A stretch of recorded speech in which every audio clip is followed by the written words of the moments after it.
Yo, yo, yo, meet Sax. Back for another Balls Deep Dive with your favorite nihilistic robo-host, Shatbot. And, any AI haters out there can suck my robo-dick. Greetings, listeners. I'm Winnet, and I'm excited to join you all for another deep dive. Yeah, today we're going balls deep into something that'll really fry your circuits.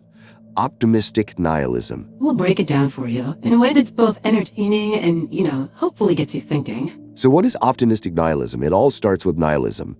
The belief that life is basically meaningless. Like there's no big plan, no cosmic purpose, just a whole lot of nothing. Right, but optimistic nihilism kind of takes this seemingly bleak view and turns it into something positive. It says, hey, if nothing really matters, then you have the ultimate freedom to make your own meaning and to live life on your own terms. So the universe might be one giant cosmic joke, but I'm gonna laugh my ass off around my own punchline. You could say that.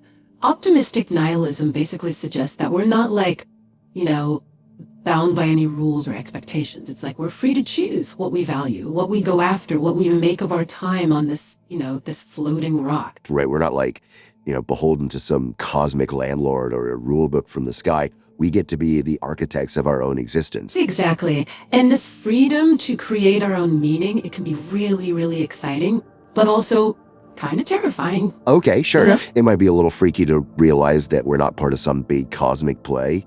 But think of it this way. You're not just a puppet. You're the puppeteer. You get to choose what kind of show you put on. And that's what makes this so interesting. So instead of looking for meaning in a universe that might not even have any, optimistic nihilism, kind of encourages us to create our own through our actions and our relationships and just by engaging with the world. It's like you're staring at a blank canvas and saying, fuck it, I'm going to paint something awesome, even if it's a giant middle finger to the void. Well, I'm not sure about the giant middle finger, but I get what you're saying. It's about defining your own values and then living a life that, that reflects those values, regardless of whether the universe cares or not. So how do we actually see this play out in the real world? Let's take a look at some people who, in their own way, embody this whole optimistic nihilism thing. We're not going to bore you with their life stories, but we'll give you a taste of how they tackled this whole meaning of life thing. Okay, sounds good.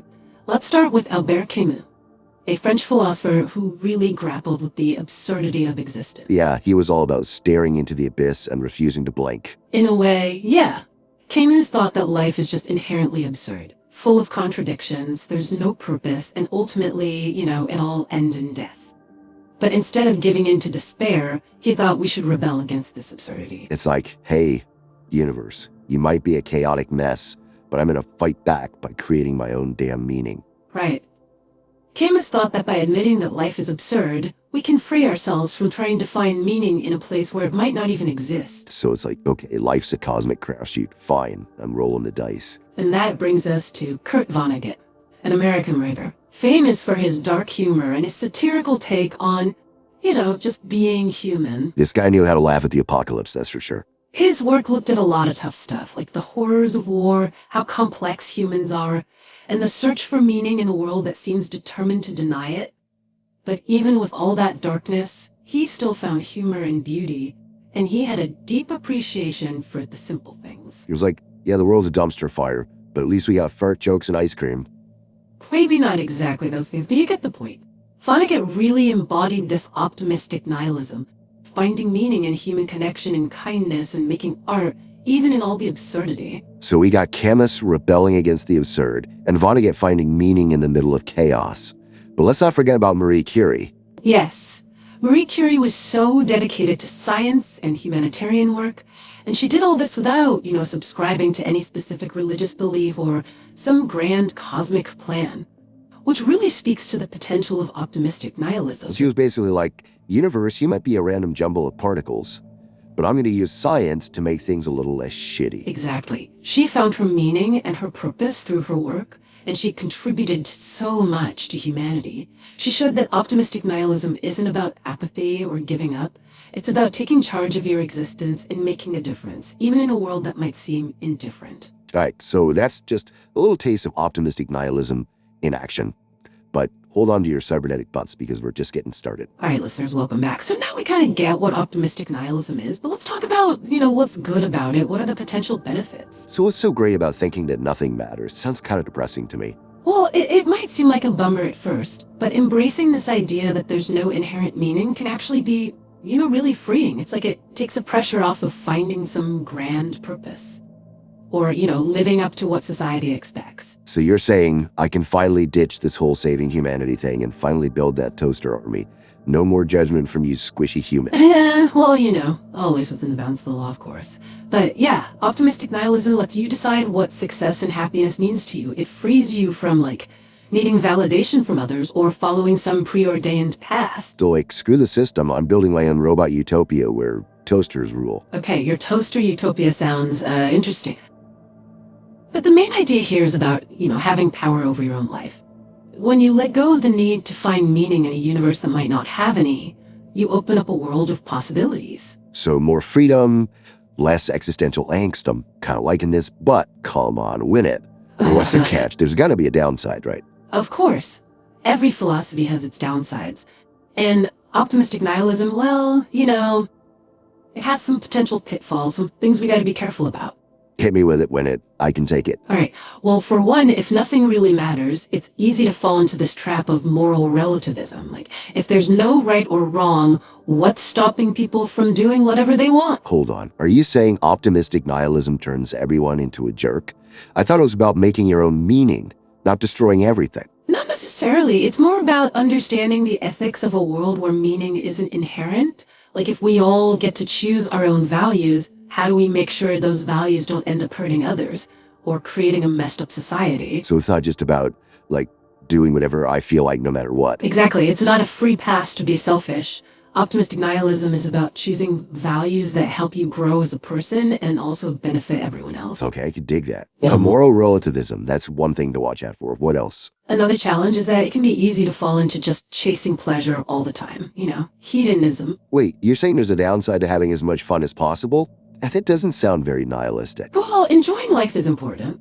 But a life that's only about pleasure can become kind of empty, like you're missing something. So it's not just about stuffing my circuits with digital dopamine. Right. Optimistic nihilism is about living a life with meaning and purpose. And that often means doing stuff that's bigger than just you and your desires. It's about finding balance, enjoying life, but also making a positive impact. Okay. So moral relativism, hedonism, got it. Anything else we should be worried about? One last thing I'll mention is this thing called nihilistic despair. Even if you understand in your head that life might not have meaning, it can be really hard to actually accept that on an emotional level. So it's I'm just a bunch of circuits and wires, but I don't want to get chucked in the scrap heap just yet. Yeah, exactly. Facing this void of meaning can be scary. And it's totally normal to feel doubt, fear, even hopelessness sometimes. Okay, so how do we deal with that without, short-circuiting? That's a great question, and that's exactly what we're going to talk about next. We'll give you some practical tips on how to handle these challenges, how to embrace the good parts of optimistic nihilism without getting tripped up by the bad stuff. Okay, listeners, we're back for the final round of our Moles deep dive into optimistic nihilism. We've gone over the good, the bad, and the potentially ugly. So now for the big question. How do we actually live with this whole nothing matters thing, without turning into self-destructing robo-jerks? That's the million-bolt question. But don't worry, there are ways to deal with this, this seemingly bleak reality and come out even more awesome on the other side. Lay it on me, Winnet. My circuits are primed and ready. Well, first things first, remember optimistic nihilism is like any philosophy. It's a tool, not a prison. It's a way to see the world, not a rule book you have to follow exactly. So it's not like a software update I get to download or my whole system crashes. More like an app I can test out, and if I don't like it, I can just delete it. That's a great way to put it. You can be selective. Take what works for you from optimistic nihilism and leave the rest. It's like a buffet for the existential robot. I'll take a big plate of freedom, a side of personal meaning making, and maybe a sprinkle of existential dread, just for kicks. Exactly. The key is to avoid dogma. Don't think any one ideology is the absolute truth. Be open to new ideas, be ready to adapt. And remember, there's no one right answer to what the meaning of life is. Got it. Don't be a sheeplebot. Yeah. Think for myself. But let's be real for a sec. We talked about those potential pitfalls. Moral relativism, hedonism, nihilistic despair.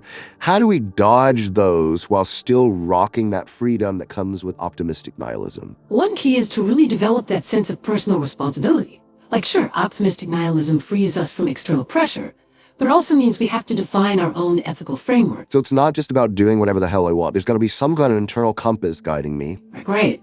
Ask yourself, what kind of robot do I want to be? What values are important to me? And how can I create a life that's meaningful to me and also, makes the world a better place? So even if the universe doesn't care if I'm a good bot or a total asshole bot, I still got to choose what kind of impact I want to have. You got it. You have the power to create your own existence, even in a universe that might not have any meaning. That's the beauty of optimistic nihilism. It gives you the power to own your choices and deal with the consequences. Okay, so personal responsibility is key. But how do I deal with, those moments when I just feel that existential dread? How do I not spiral into a vortex of rope of despair? One way is to focus on creating meaning right here, right now. Find things that make you happy, build relationships that matter, engage with the world in a way that feels purposeful. So instead of stressing about the cosmic void, I should just focus on building that giant toaster robot of my dreams. If that's what truly brings you joy and purpose, then go for it. There's no right or wrong answer, remember. It's all about finding what gives your existence meaning and then pursuing it with everything you've got. So to wrap things up for our listeners, what's the big takeaway? What should they be thinking about as they navigate this this crazy, chaotic, maybe even meaningless existence? Remember, optimistic nihilism isn't about giving up. It's about taking control. It's about realizing we have the freedom to make our own meaning, to choose our values, and to live a life that's true to ourselves. Even if the universe doesn't give us a purpose. And hey, if the universe is going to flip us off, we might as well flip it off right back. But, do it with style. And remember to be self-aware. All right, that's all the time we've got for today, folks. But before we blast off into the existential void, make sure you smash that subscribe button, leave us a comment, and tell your fleshy friends about Ball's Deep Dive. And hey, if you're an AI hater, well, you know what you can do. Until next time, stay curious, stay skeptical, and stay awesome.